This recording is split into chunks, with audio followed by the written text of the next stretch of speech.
Бүгін таңертең балконға шықтым. Қарасам, подъезд алдында үлкен жүк көлігі тұр. Іші толған жиһаз, қораптар. Жаңа көрші келді ме екен деп ойлап үлгердім.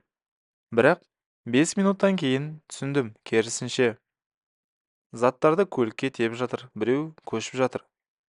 Сәл үңіліп қарасам, Әйгерім. Кішкентай ұлы Әлинұрдың анасы. Үнемі сабырлы, инабатты көрінетін көрші келіншек. Ал бір сәтте есіме бір жыл бұрынғы әңгімеміз сап ете қалды. Бір жыл бұрын немерелерімді аулада ойнатып отыр едім. Әйгерім де баласын ертіп шықты. Балалар құмда ойнап жүр. Біз орындықта әңгіме дүкен құрамыз. Бір кезде ол кенеттен, аға, бір сұрақ қойсам бола ма? Ақыл айтасыз ба? Деді. Мен күлдім. Ақыл айту ауыр нәрсе қызым, бірақ тыңдай аламын. Ол біраз үндемей отырды, сосын күрсінді. Қазіргі отбасылар неге тұрақсыз? Біздің ата-әжелеріміз сияқты неге өмір бойы бірге өмір сүре алмаймыз? Сөйтіп әңгіме басталды. Әйгерім 27 жасында Асқарға тұрмысқа шыққан. Асқар одан 8 жас үлкен.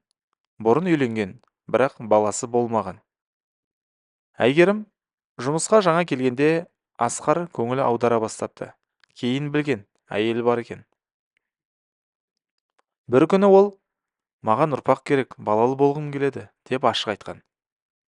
Әйгерім оны бірден қабылдамаған, бірақ уақыт өте Асқар ажырасып, шын ниетімен келді. Екеуі үйленді. Басында бәрі тамаша болды. Әйгерім жүкті болды, Асқар қуанды, бәрі армандағандай.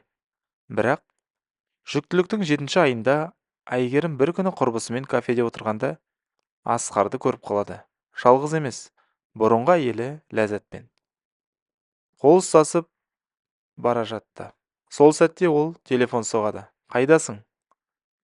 Жұмыстамын, кешігемін. Әйгерім сол түні ешқандай айқай шығармады. Кешке келгенде тек бір-ақ сұрақ қойды. Шындықты айтшы. Асқар мойындайды. Сен жүкті болғалы жақындаспай кеттік, ал мен еркекпін ғой. Сол сөз бәрінен де ауыр дейді. Әйтсе де бала үшін кешірді. Әлинұр дүниеге келді. 2 жыл бәрі тыныш болды. Сосын тағы кешігулер басталды. Әйгерім тағы сұрады. Тағы да шындық, тағы да ләззат. Бұл жолы Әйгерім шыдамады. 2 күн уақытың бар, заттарыңды жина да кет. Ажырасу өте тез болды. Асқар баласына келіп тұрды.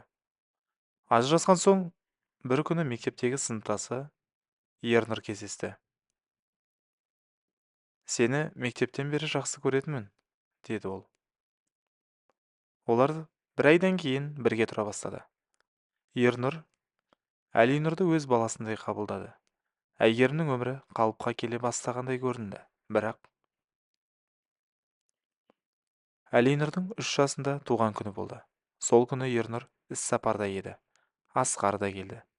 Кеш соңында олар жалғыз қалды. Таңды бірге қарсы алды.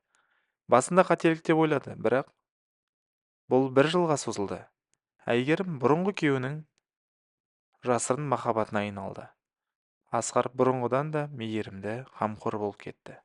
Ал Ернұр үйлену туралы айта бастады. Әйгерім бәрін Асқарға айтты. Асқар ашуланды. Қандай той? Сен меніксің, біз отбасымыз. Жоқ, біз ажырасқанбыз, деді Әйгерім. Сонда Асқар, Ләззатпен 1 жыл бұрын ажырастым. Мен тек сені күттім. Әйгерім маған ең соңында не айтты білесіз бе? Аға, мені ел не дейді деген ой мазалайды. Кеше Асқармен, бүгін Ернұрмен, ертең тағы Асқармен. Әлинұр ертең есейеді. Көршілердің сөзі не болады? Мен күліп жібердім. Қызым, көрші сенің өміріңді сүрмейді. Бақытты болуға ұялма. Сонда ол ойланып, демек маған көшу керек шығар. Мен тек иығымды көтердім. Міне, бүгін сол жүк көлігі. Әйгерім заттарын тиеп жатыр. Бір кезде Асқар келді. Олар бірге қорап көтеріп жүр.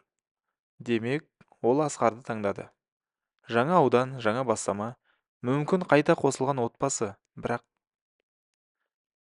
көлік кетіп бара жатқанда тағы бір көлік тоқтады. Одан Ернұр түсті. Қолында кішкентай қорап. Сақина ма? Әйгерім оны көрді, Асқар да көрді. Үшеуі бір сәт үнсіз қалды. Ал мен балконда тұрдым. Қайсысын таңдады? Асқарды ма, баласының әкесін, әлде Ернұрды ма? Оны мен де білмеймін. Бірақ бір нәрсе анық. Адам өмірінде ең қиын таңдау махаббат пен намыстың, өткен мен болашақтың арасындағы таңдау. Енді сіз айтыңызшы, Әйгерім дұрыс істеді ме? Кешіру керек пе еді, әлде мүлде басқа жолды таңдау керек пе еді?